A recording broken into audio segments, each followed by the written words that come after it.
దేశ అభివృద్ధి అంటే రెండు రకాలు ఉన్నాయి. ఒకటే మనం చూస్తా ఉన్నాం.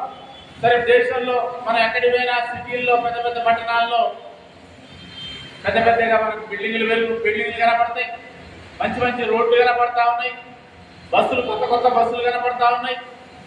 అదేవిధంగా కంప్యూటర్లు వచ్చినాయి, శాస్త్ర సాంకేతిక పరిజ్ఞానం అభివృద్ధి చెందింది, మంచి టీవీలు వచ్చినాయి, ఇవన్నీ కూడా వచ్చినాయి. ఇదంతా అభివృద్ధి. మనం దీన్ని ఏం కాదంటలే. అభివృద్ధి అంటే ఇది ఒక్కటేనా? ఇది ఒక్కదానే చూసి మన అభివృద్ధి అందామా? అభివృద్ధి అనేటువంటిది అది ఎంత మాత్రం కూడా కాదు. ఏమిటి మనం ఆలోచించేటువంటి అభివృద్ధి ఏమిటి?